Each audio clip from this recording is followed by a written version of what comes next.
दलाल street की दुनिया में कभी कभी कुछ ऐसी कहानियां सामने आती हैं जो लिटरली आपको चौंकाने पर मजबूर कर देती हैं। पिछले कुछ ही दिनों में स्पार्क यानी सन फार्मा एडवांस्ड रिसर्च कंपनी अचानक से 52 वीक हाइस पर ट्रेड करने लगा है।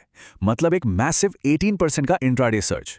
लेकिन इस जबरदस्त तेजी के पीछे एक बहुत ही डीप डेटा ड्रिवन सच छुपा हुआ है। ऑन पेपर ये एक historic balance sheet turn around लग रहा है, लेकिन मेरा सवाल आपसे यह है, क्या ये इन्वेस्टेड कैपिटल के लिए गोल्डन अपॉर्चुनिटी है या फिर रिटेल इन्वेस्टर्स को फंसाने का एक बहुत बड़ा ट्रैप? अपना कैपिटल प्रोटेक्ट करने और मार्केट का नेक्स्ट बिग मूव पकड़ने के लिए इस एक्सप्लेनर को एंड तक देखना आपके लिए एब्सोल्युटली क्रूशियल है। So let's dive right in. Okay, सबसे पहले इस मैसिव नंबर पे फोकस करते हैं। 1840 करोड़ रुपए। स्पार्क ने अभी रिसेंटली एक 1840 करोड़ का unbelievable financial turn around report किया है। और इससे भी ज्यादा चौंकाने वाली बात क्या है पता है? इनका पीई रेशो वो अब सिर्फ 3.8x दिख रहा है। एक क्लिनिकल स्टेज बायोटेक कंपनी के लिए इतना लो पीई रेशो ये लगभग नामुमकिन है। तो अब मार्केट में हर रिटेल इन्वेस्टर ये सोच रहा है कि क्या हमें एक हिडन मल्टीबैगर मिल गया है या फिर ये एक बहुत डेंजरस ट्रैप है जिसमें आपका पैसा फंस सकता है। चलिए इस इंस्टीट्यूशनल डेटा को थोड़ा डिकोड करते हैं। ये डेटा साफ दिखाता है कि कैसे सिर्फ एक सिंगल लिक्विडिटी इंजेक्शन ने पूरा गेम ही पलट कर रख दिया। स्पार्क की टोटल इक्विटी जो पहले नेगेटिव 220.6 करोड़ थी, वो अचानक से पॉजिटिव 1333.5 करोड़ हो गई है। कंपनी अब वर्चुअली डेट फ्री हो चुकी है। इस 1840 करोड़ के मेगा टर्न अराउंड का सीधा मतलब ये है कि स्पार्क का अगले 5 साल तक का सर्वाइवल रिस्क पूरी तरह से वाइप आउट हो चुका है। बेसिकली अब इनके पास अपने R&D ऑपरेशंस को रन करने के लिए एक सॉलिड और टेंशन फ्री कैश रनवे मौजूद है। अब जरा मैक्रो लेवल पर चलते हैं और समझते हैं कि ग्लोबल मार्केट में क्या चल रहा है।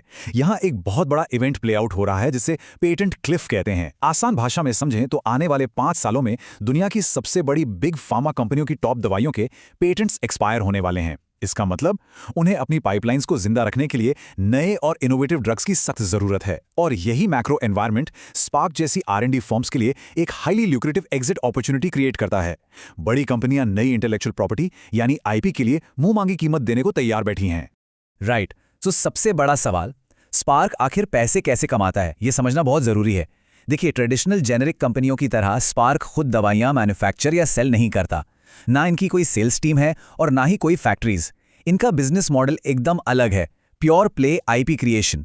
ये लोग डीप बायोटेक रिसर्च करते हैं, नॉवल मॉलिक्यूल्स डिस्कवर करते हैं, उनके लंबे ट्रायल्स चलाते हैं और फिर उन सक्सेसफुल मॉलिक्यूल्स को बड़ी कंपनियों को आउट लाइसेंस कर देते हैं। इनकी कमाई अपफ्रंट लाइसेंसिंग फीस, ट्रायल्स पूरे होने पर माइलस्टोन पेमेंट्स और फ्यूचर रॉयल्टीज से आती है। ये एक प्रॉपर हाई स्टेक्स गेम है। इन दो अलग एसेट क्लासेस का कंपैरिजन बहुत ही इंटरेस्टिंग है।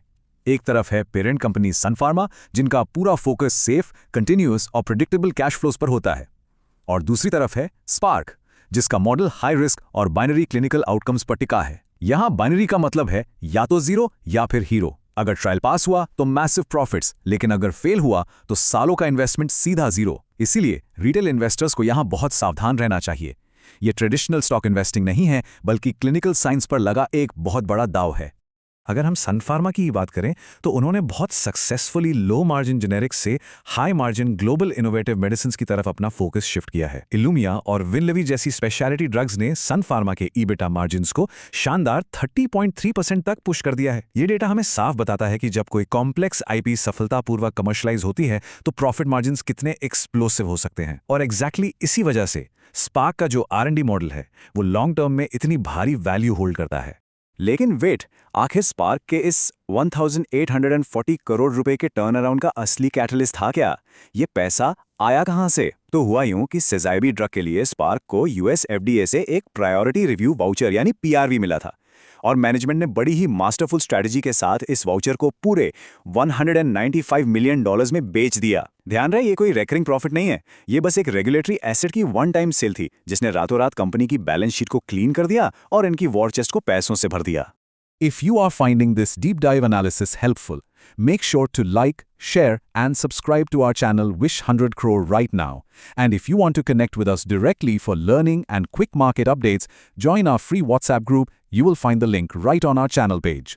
ऑलराइट, चलिए अपनी डीप डाइव में वापस चलते हैं, जहां हम इस रिटेल ट्रैप को एक्सपोज करने वाले हैं। ये जो 3.8x पी रेशियो हमें दिख रहा है ना, ये एक बहुत बड़ा स्टैटिस्टिकल इल्यूजन है, एक धोखा है। ये प्रॉफिट सिर्फ और सिर्फ उसी वाउचर सेल के वन टाइम विंडफॉल से आया है। जैसे ही 12 महीने पूरे होंगे और ये पीआरवी इनकम टीटीएम कैलकुलेशन से बाहर होगी, इनका पीई रेशियो वापस से नॉट एप्लीकेबल हो जाएगा। और असली फैक्ट तो ये है कि FY26 में इनका कोर कॉन्ट्रैक्ट रेवेन्यू 45% तक गिर चुका है। तो जो भी रिटेल इन्वेस्टर्स सिर्फ इस पीई को देकर पैसा लगा रहे हैं, वो एक बहुत बड़े वैल्यू ट्रैप में फंस सकते हैं। तो फिर सवाल उठता है कि वैल्यूएशन का असली आधार होना क्या चाहिए। एक्चुअली मैनेजमेंट ने अपनी R&D स्ट्रैटेजी को बहुत अग्रेसिवली पिवट किया है। उन्होंने अपनी पुरानी दवाइयों और एसेट्स को किनारे कर दिया है और अपना पूरा नया कैपिटल सिर्फ 2 हाई वैल्यू एरियाज पर फोकस कर दिया है, ऑन्कोलॉजी यानी कैंसर थेरेपी और इम्यूनोलॉजी। कंपनी का पूरा फ्यूचर अब इस बात पर टिका है कि इन 2 पाइपलाइंस में उन्हें क्लिनिकली कितनी सक्सेस मिलती है। इस ऑन्कोलॉजी पाइपलाइन का जो सबसे बड़ा स्टार है वो है SBO-154। ये एक एंटीबॉडी ड्रग कॉन्जुगेट है। आप इसे कैंसर के खिलाफ एक स्मार्ट बॉम्ब की तरह समझ सकते हैं। ये करता क्या है कि नॉर्मल सेल्स को कोई नुकसान पहुंचाए बिना सीधे सॉलिड ट्यूमर और non small cell lung cancer के सेल्स को टारगेट करके उन्हें नष्ट करता है। ये ड्रग अभी अपनी डोज एस्केलेशन स्टडी में है और अगर ये सक्सेसफुल होता है तो स्पार्क के लिए एक हिस्टोरिक गेम चेंजर साबित हो सकता है। अब अगर डोमेटोलॉजी और इम्यूनोलॉजी की तरफ देखें तो वहां SCD-153 स्टैंड आउट करता है।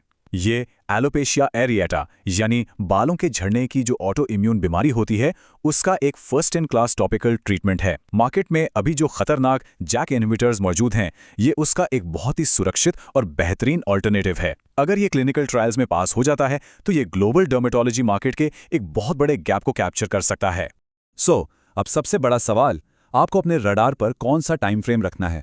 Mark your calendars for Q4 2026। ये वो अल्टीमेट बाइनरी कैटलिस्ट है जिसका पूरी इंडस्ट्री को बेसब्री से इंतजार है।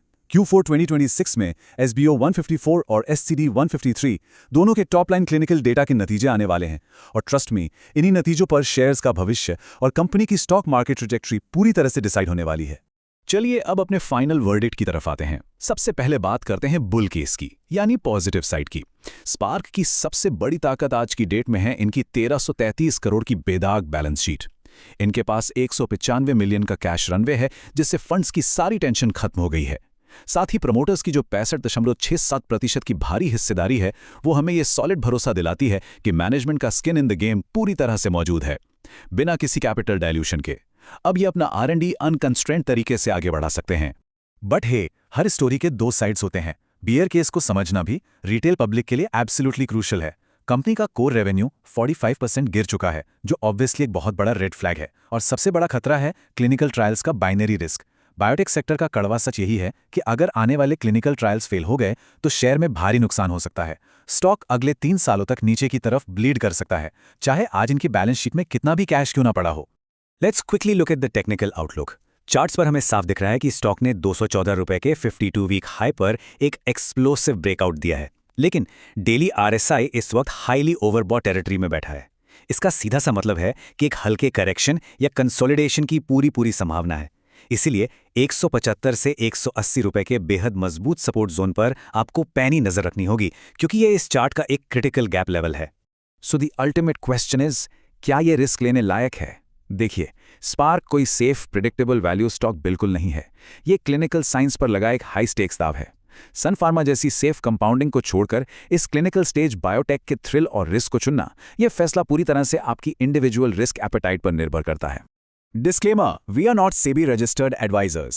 This video is for educational and learning purposes only. Please do your own research or consult your own financial advisor before taking any financial decisions.